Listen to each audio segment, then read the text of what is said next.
Namaste, nerds. So this is Navanad, your budget pub stomper, a budget pub stomper, the budget pub stomper. We're going to be talking. We're going to be finishing off our dive into fully powered cEdh with our spicy deck, Etali Primal Conqueror, aka Foster's Big Ol' Dino. So we're going to just do some starting hands, look at things we'd mulligan, things we'd keep, and why, and maybe just play out some hands. If I can find how to do that. Where's my thing? Alright, we've got a first 7 here. It looks fine.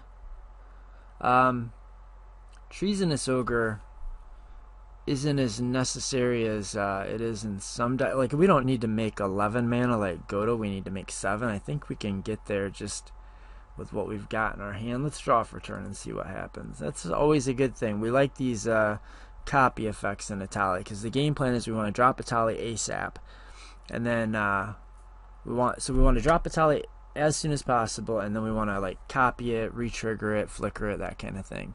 So I think we would just go land. What are we going to put under the Chromax? We might just stick this thing under there. If we stick this under there, I think we get our turn 2. Yeah, let's do that.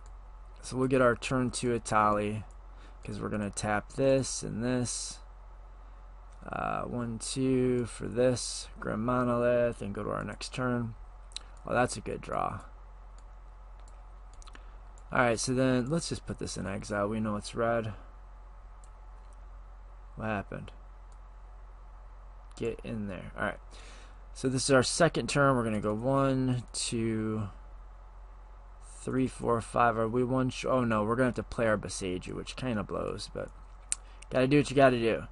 We'd like to keep this for interaction, but that's 1, 2, 3, 4, 5, 6, and we'll burn the Simian Spirit Guide for 7.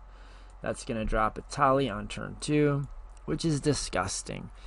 So it's kind of hard to goldfish this deck. You don't know exactly what you're going to get off of the top of other people's decks. But something I've been doing is just I've been doing because you're going to be exiling cards off the top of your own deck and everybody else's. Well, the cards off your own deck are going to tend to be a little bit more helpful most of the time. They're cards you actively want in your deck. But in this deck, like, we are just kind of loaded up with mana, and we really kind of don't mind ripping Rhystic Studies, Mystic Remoras, Demonic Tutors, Vampiric Tutors, and things like that, Win Conditions, Underworld Breach, Ad Nauseams, things like that off of our opponent's decks. But I would start just by flicking cards off the top until we find a spell that we can cast off of our deck. And then what I normally do is I flip others until I find a card that seems reasonably like it could have come from somebody else's deck. It's not perfect, but so we've got this one and then Lightning Bolt. So those are our 2. That's I mean, not as good as we'd like to, but like really in order to goldfish the deck, you'd have to bring out like other decks and start flipping the cards off the top of theirs. But just kind of keep a mental note of how much you're actually doing. Like here we just got on turn 2 a 7/7 Dino in play, and we've got a Lightning Bolt to kill somebody's Kinnan or whatever, or their Nagila or their Timna, and then we're going to resolve this thing, which lets us look at the top 7 cards of our library, put a creature from among them onto the battlefield, and if it's a converted mana cost of 3 or less, it enters with additional +1/+1 counters. So is that 7 cards? Look at the top 7. Yeah, that is not one of them. 1, 2, 3, 4, 5, 6, 7. We got a Kiki Jiki. And our Kiki Jiki actually is going to get counters. Wait, no. It's if it's mana value 3 or less, right? Okay. Alright, and then what happens to the rest of these? We put them on the bottom. So let's just... I'm not going to waste the time of putting all this stuff on the bottom, splitting it up. And we bolt somebody's thing. Let's just shuffle this. Remember, that bolt didn't really come from our deck anyway. Go to next turn. That's a late arrival. You want that on turn 1. Okay, so now we'd probably, before we go to combat, we would well, we'd have a decision here. We could either go One Ring, or we could Twin Flame our Etali, or we could get Minkskin Boo online. I kind of like the idea of just copying our dude. So we Twin Flame our Etali, and we get another Etali trigger. This thing's tapped. And remember, like, realistically, you are taking... I mean, you're probably going to find higher card quality in the 5-color pile, the 4-color pile, and the 3-color pile that you're playing against. But let's just do this thing again. So we get a Combat Celebrant, and then something off of the top of somebody else's deck. Okay, we found a Jeweled Lotus. And really we'd get 2 more of these, but I don't know.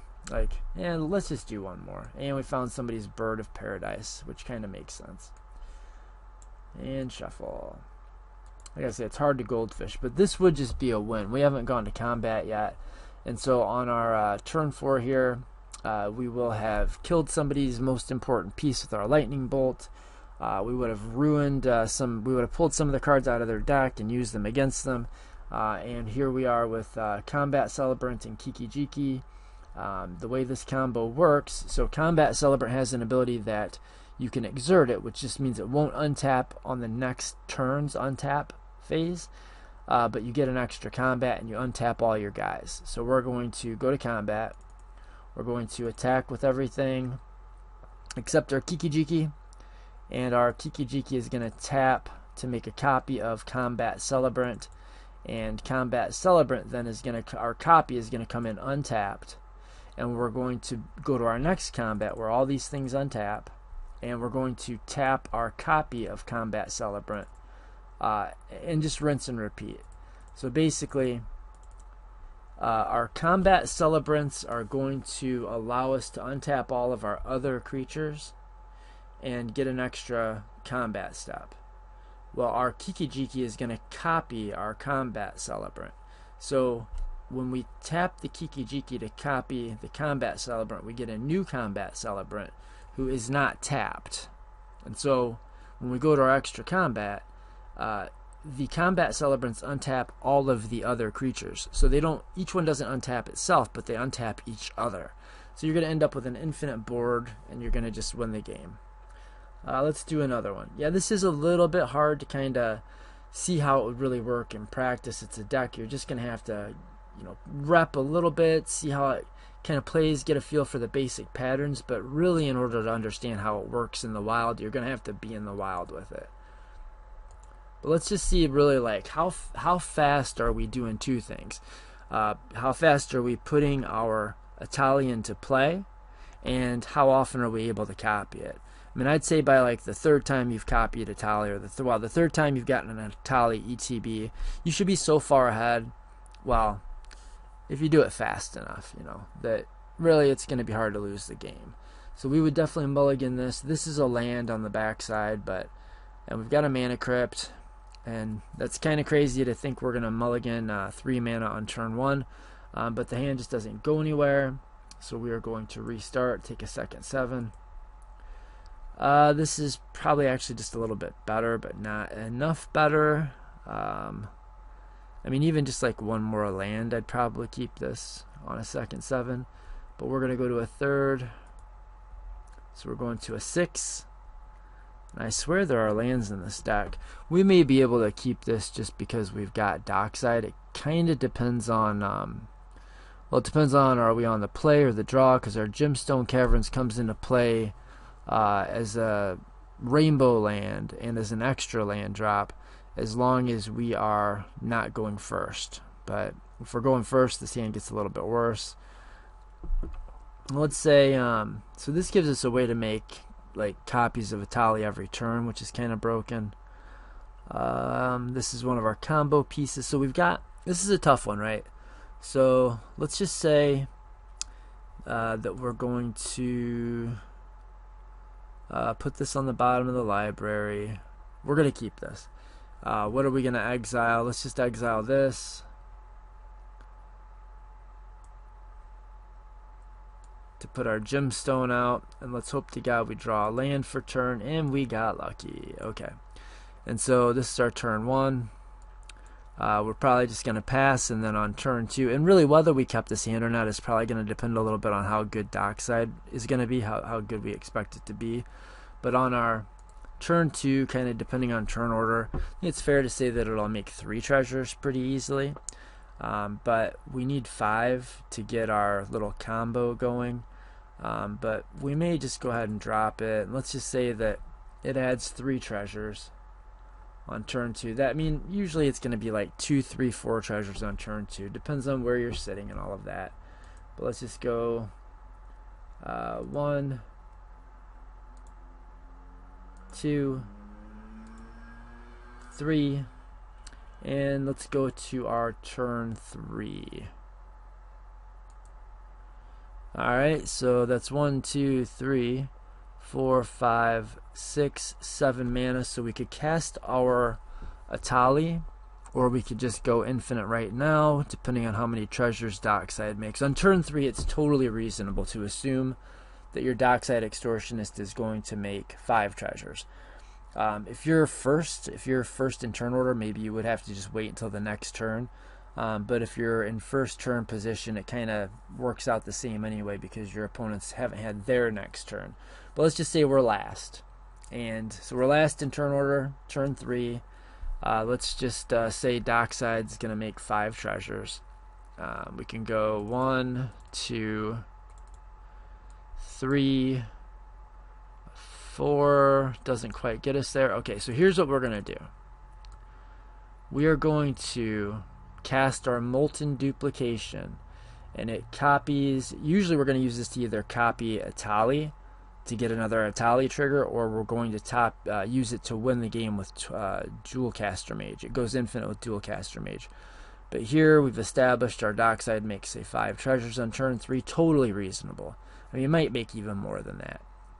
I'd say it's going to make at least 5, almost always, on turn 3, and a cEdh pod. So we are going to cast Molten Duplication, copying our dockside extortionist, and that dockside extortionist copy is going to give us 5 treasures.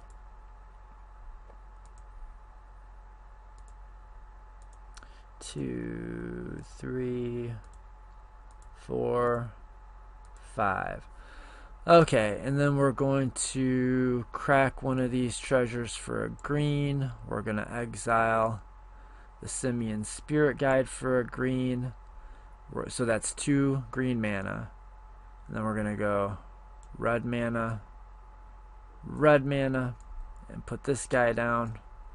Our Temur Sabertooth says that we can use 2 mana to return a creature to our hand. And give the Temur Sabertooth indestructible until end of turn. So we're going to use this treasure as 1 and this ritual as 2 to return dockside to hand, and then use another 2 treasures to cast our dockside, making 5 more treasures. And maybe you can see where this is going. 1, 2, 3, 4, 5. And so now what we'll do is we'll use 1, 2 treasures to bounce dockside with Temur. Then we'll use 1, 2 treasures to cast dockside and make 5 treasures. And so we're going up 1 treasure. So we're just going to keep doing this over and over and over until we make essentially 1 billion treasures. And then we can, remember, we have a dockside copy token here too. So we could just use Finale of Devastation, X equals 1 billion, give all of our dudes plus 1 billion, 1 billion, and attack everybody and kill them. But usually, how we're going to win the game with this combo, and this is one of our main combo wins, is now that we've got infinite treasures, we're going to cast Etali. Etali is going to exile the cards off of everybody's library, including our own. 1, so we get a, I thought we already used that. We did use that. I must have put that back on top. So we get a Treasonous Ogre, and then we get something from somebody else, a Rite of Flame, and then something from somebody else, a Lotus Petal, and something from somebody else, Delighted Halfling. Whatever, we find whatever we need to win the game. We either keep exiling our cards, because, okay, so if I'm not being clear here, when our Etali comes out, it triggers, and we get the top 4 cards from everybody, the top 4 non-land cards from everybody's library, and then we cast them for free. And then, since we have a billion treasures, we use 2 of those treasures to bounce the Etali to our hand with Temur Sabertooth. And then we use 7 of our billion treasures to cast the Etali again. We get the Etali's trigger again, exiling the cards off of our opponent's libraries until we either find one of our own win conditions or we find somebody else's win condition. Maybe we find one person's Thassa's Oracle, one person's Demonic Consultation, one person's Dualcaster Mage, one person's Twin Flame. Or we just keep doing this until we flood the board with a bunch of creatures. And then we say, screw it, let's just use the finale of Devastation, X equals 10 billion, give all of our creatures 10 billion power, and swing for lethal. Let's do another hand. And so really the name of the game is how fast can we get Etali down, and how many copies of Etali can we make. That's like the main thing. And then you've also got like, well, aside from that, am I able to copy it and find a win condition? You know, like how many times, how fast can we cast Etali, how often can we get the triggers, and how hard is it for us to find our win cons? And I mean, even really, that's kind of playing with a handicap, because we don't need to find our win conditions. We just need to find a win condition. So let's go ahead and keep this one. We'll draw for turn. We're going to play our Rainbow Land. We're going to play our Mana Crypt. We'd probably, depending on how good Dockside is right now, we may want to either... one of these is likely going to find Dockside Extortionist, either the Worldly Tutor or the Invasion. We might want to do it just on turn 2 if we think it's going to be enough to cast Etali, which it may well be, you know. So let's go ahead and put the Ikoria. We're going to exile Ikoria. So our Chrome Mox makes green mana. And then at the end of the last turn, before the turn gets back to us, we're going to cast Worldly Tutor. And we're going to search for Dockside Extortionist. Oops. Good lord. Sorry, I don't have my keyboard set up right. Dockside Extortionist. And it's actually going to the top of our library. We're going to shuffle. We're going to put Dockside on top, and then we're going to go to our next turn. We're going to turn 2. Okay, we're going to cast a Dockside Extortionist, and as long as it makes 4 treasures, which it very likely will, we can cast Etali. So we go 4 treasures, crack them, 5, 6, 7, and we get our turn 2 Etali. We flip stuff off the top until we find a non-land from each player. So we hit this, and let's just go ahead and resolve it. 1, 2, 3, 4, 5, 6. Holy shit, we whiffed. Oh, we found a thing. And since this has a lower than 3 mana value, we get 3 counters on it. It doesn't matter. And we're hoping that we found something useful off of our opponent's decks. Like maybe we found a Soul Ring and an Arcane Signet. Doesn't matter. So then here we would let's just shuffle this stuff back in. This one got exiled. Shuffle. We go. So turn 2, we just took. We got 3 free casts from our opponent's decks, and then we free cast our own thing. Our own thing didn't go that well. Hopefully one of our opponent's cards went better. Probably so. There's 3 of them. There's only one of us. We go to the next turn. And we're going to go 1, 2, and 3. Well, I guess we would tap this so we don't take the damage. So this is red, 2 colorless. We're going to cast Cursed Mirror. Cursed Mirror is going to come in and make a copy of Etali. Cursed Mirror will Legend Rule. Now this actually is not the most obvious thing. So when we make a copy of Etali, we have a legend that's a copy. So one of them is going to die to the Legend Rule. Now my first instinct is you obviously get rid of the not real Etali. But actually, I think in this case what we might want to do is get rid of our actual Etali, putting it back in the command zone. And so we get our triggers. This is off ours. Find a cEdh, get something off of somebody else's that makes sense for them to have. Sure, somebody else's. Why not? So that just doesn't do anything. And then somebody else's. We get Eternal Witness, and we return this to our hand. Alright, and the reason I thought it would make sense to get the to leave this one in play and put our Etali back in the command zone is just so we can cast it again. So it would be 9 mana now, right? So we go 1, 2, 3, 4, 5. This thing is actually not going to work because we didn't discard a land. So it was 1, 2, 3, 4, 5. So that's 5 mana, and what we could do, let's just exile these, get them out of the way. What we could do is we could tap this to sacrifice a forest and make 4 mana, cast our Etali. But a smarter thing to do would be to tap our cEdh to make a copy of Dockside. It's turn 3, we make 5 treasures. So we have enough mana to cast Etali again, and we can legend rule it again, or we can legend rule this and keep this out. I think Etali would be getting kind of expensive. Maybe this time we throw this one in the graveyard and we get our trigger,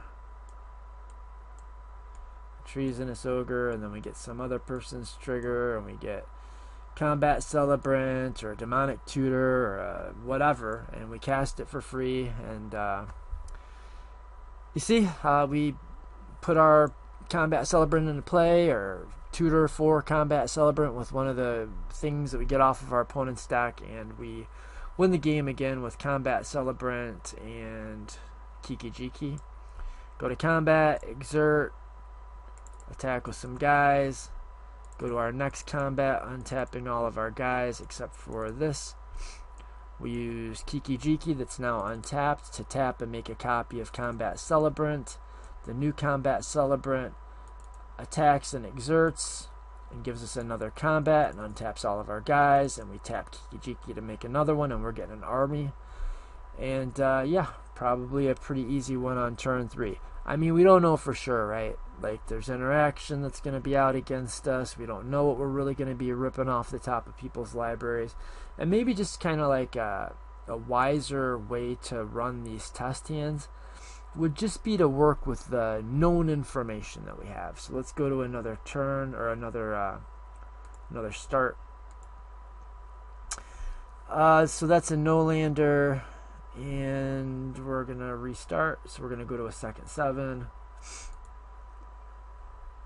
Assuming we don't go first, we probably, I mean, I don't like this hand. I think we'd go to 6. That's better. Okay, so here we're going to probably put this to the bottom of the library, kind of depending on the pod, right? But let's draw for turn. Get a land. We get this. We pass turn. We go to our next turn. Get a Ragavan, which would have been a lot better on turn 1, but what are you going to do?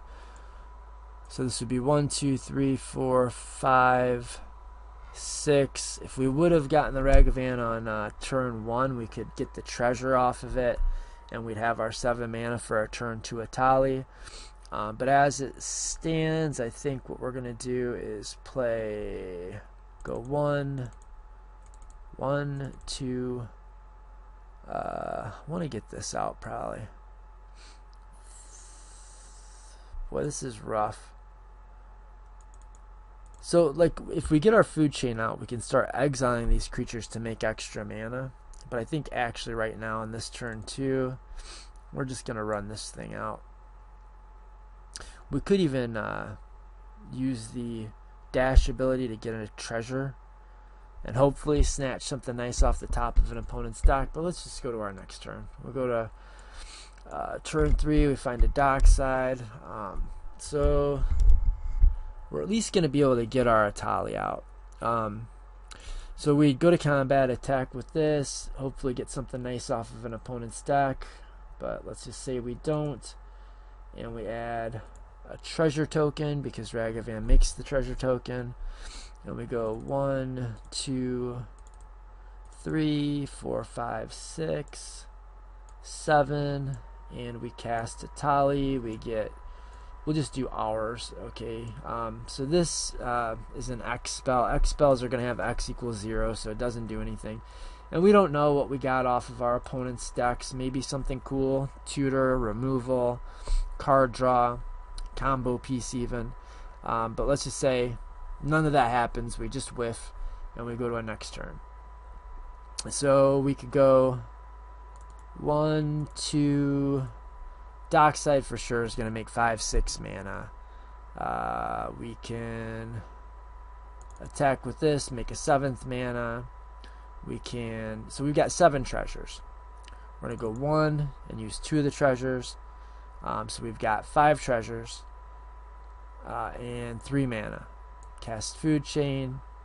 Exile Etali to Food Chain, making 8 mana. Back in the command zone, it costs 9 mana to cast it, so we use one of our treasures and we cast Etali again. We get another Etali trigger and take a bunch of stuff off of our opponent's decks.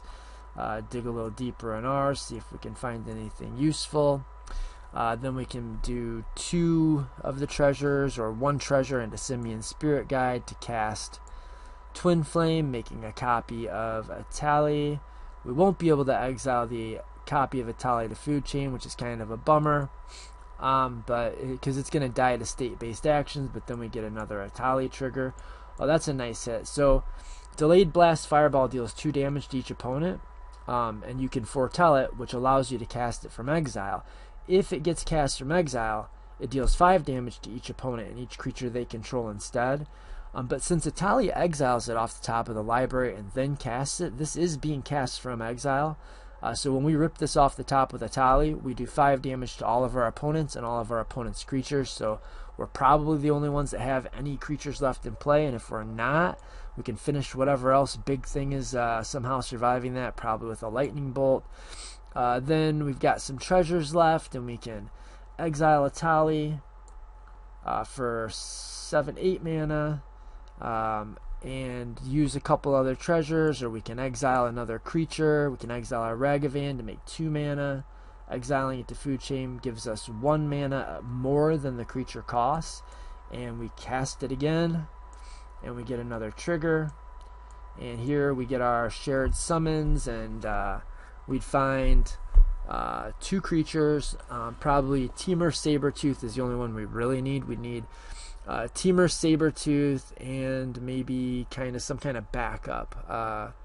We've already got our Sylvan Safekeeper, which can give us protection. I don't remember if we're on Vexing Shusher. I think it's in the sideboard. Maybe we would play it, maybe not. But we'd find either a creature combo or maybe we could get, with the shared summons, we could get the Kiki Jiki and the Zealous Conscript, so we have that infinite combo. We could get Temur Sabertooth, and you know what I want to get? We'll get Temur Sabertooth, sure, so we can start doing the infinite thing. But I want to show you this cool little move here. So we're going to get, so this stuff is in the graveyard because we cast it. We're going to get Rionia. Rionia. That is not apparently how you spell Rionia. Oh, good lord. There we go. And what was the other thing we were going to get? Temur Sabertooth. And then close and shuffle. Okay. And so we'll go to our next turn. And I think we exiled this to Food Chain, or maybe we did. So we're going to go 1. Oh, that's exiled. No, it's graveyarded. 1, 2, 3. We'll cast this. So we have 1, 2, 3, 4 mana. and then we'll exile this, so we have 5 mana, and we're going to cast Rionya. Then we're going to go to combat. Now check out Rionya. At the beginning of combat, on your turn, create X tokens that are copies of another target creature you control, where X is 1 plus the number of instants and sorceries you've cast this turn. And then you exile those copies at the end of turn. Well, we cast the ritual to get her out. The Elvish Spirit Guide doesn't count. That's just a thing we exiled from our hand. But the ritual, the Pyretic Ritual, it does count. So we get 1 for the ritual, and then 1 for... You automatically get 1 copy with Rionya. Then you get 1 for every ritual, or well, for every spell you've cast. Spell meaning instant or sorcery. So we're going to get 2 copies of Etali on our combat step. Or we could get 2 copies of Dockside on our combat step. Now, realistically, we'd just copy Dockside so we could get our Temur Sabertooth in play and then bounce it over and over and over. But a lot of times it's just a lot more fun to make double copies of Etali so we can get double Etali triggers. So we would not just so we would be getting the top non-land card from each player, not opponent, not us, each player's deck, and cast it for free. And so you can see how this just gets crazy out of hand. Like you're sometimes getting 2, 3, 4 Etali triggers a turn. I mean, I'd say it's pretty hard to lose a game where you got 3 Etali triggers in 1 turn. It would be kind of well, nearly impossible. But here, let's just say we make 2 copies of Dockside, so it makes 12 treasures. We use 4 of it, so we've got 8 treasures left. We use 2 of it to bounce the real Dockside. We use 2 of it to cast the real Dockside. We're going up treasures, going up treasures. Then once we've got 1 billion treasures, we use the Temur Sabertooth to bounce our Etali, and then we use the treasures to cast our Etali. And get an Etali trigger, and just wreck our opponent's libraries, cast all their spells, and kill them with their own bullshit. And that's pretty much the deal. That's what the deck does. So I think it's freaking sweet. I think it's going to play out amazingly. Hard to tell exactly. It's going to depend on who you're playing against and what kind of cards you're running into. There's like a random element to it. It's kind of like going to Las Vegas or, well, I guess downtown Detroit and playing the slots, except for, yeah, it's like dino slots, right? This thing is super good in here. Rionya is so good. I'm so glad I've found her recently. I didn't even know she existed until recently. And actually, on that last turn, we could have cast a lightning bolt also to up our storm count and actually made an additional copy. Not that it mattered. We had enough to win the game anyway. But so one of the things that I might have gone fast through that maybe you didn't quite understand.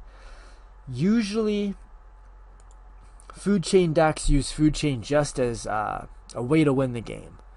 But in this deck, it actually isn't the craziest thing in the world to use it just to make mana. Like we cast our Etali, let's say we've only cast our Etali 1 time. Okay, well, we can exile the Etali to the food chain, perfectly fair. And food chain just says when you exile something to it, it makes 1 more mana than it costs. So it costs 7. We'd exile it, we'd get 8 mana, it goes to the command zone.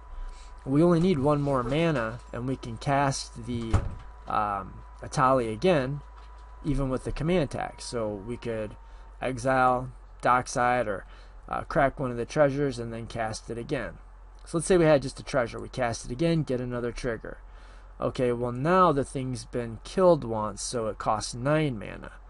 But doesn't matter because we're going to be able to, because we're also probably getting creatures off of the top of our deck, other people's decks, and we can feed Etali to the food chain again, sacrifice it to food chain, it goes back to the command zone, we have 8 mana, but now it costs 11 mana. Well, we get 3 for this, and we're there.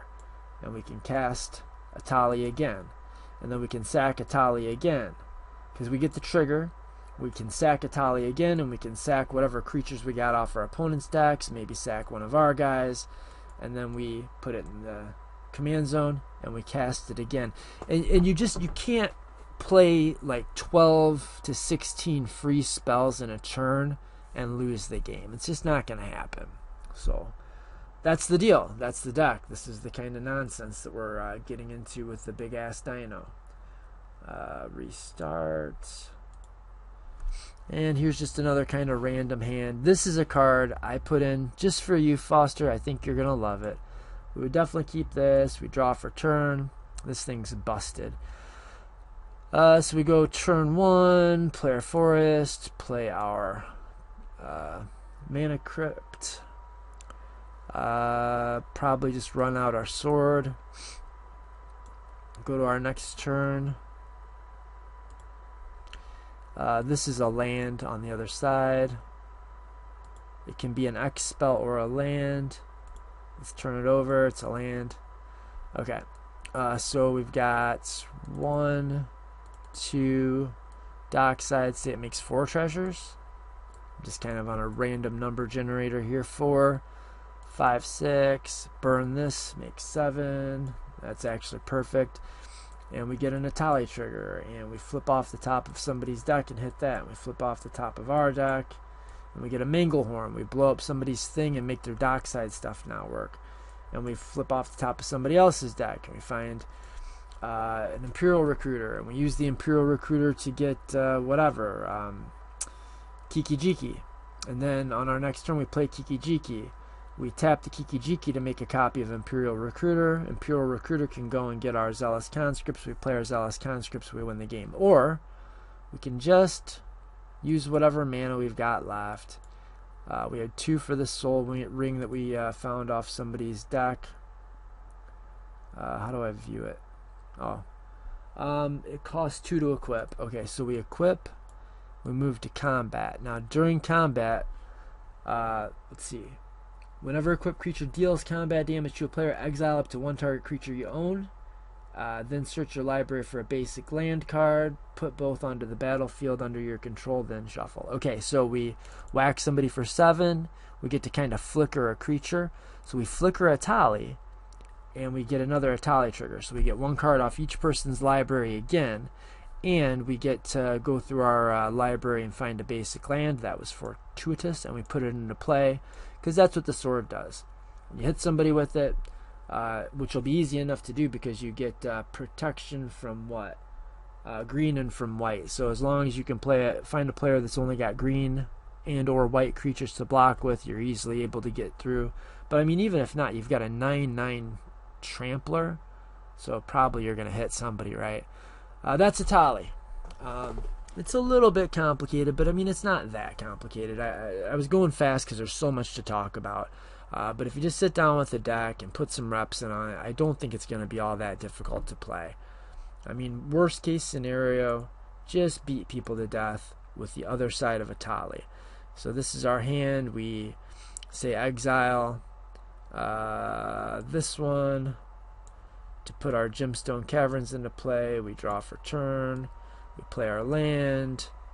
We play our Mana Vault. We go to our next turn. Play our Lotus Petal. We play a land. Turn this over. 1, 2, 3, 4, 5, 6, 7. We get out our Etali. We get an Etali trigger where we get to look at the top cards of everybody's deck until we find a non-creature or a non-land spell, cast it, and we start stealing everybody's stuff, building up a big board presence. And if we want to, on our next turn, we don't have to do any weird combo stuff. We can just flip Etali. It costs 9 and 2 life, or 10 mana, to transform Etali. We've got Jessica's Will. We just go 1, 2, 3. I think this thing's tapped. We cast Jessica's Will. Let's say we get 7 mana off of it. I guess that wouldn't have been quite enough. 8. Yeah, unfortunately that wouldn't have been enough. So what we would have had to do is use our Finale of Devastation to find Dockside, crack a Dockside Treasures, crack 3 Dockside Treasures, cast this, and hopefully that gets us the 1 extra mana that we need, and we flip Etali. And when we turn Etali over, Etali is an 11/11 trample indestructible that deals damage as poison counters. So most likely we find a person, we attack the person, we delete the person from the game. So that's it. Till next time, may all your outs be live and all your women be fast, and may the force be with you, your mother, peace be with you and also with you. East side until I die, and namaste, homies. Namaste, homies.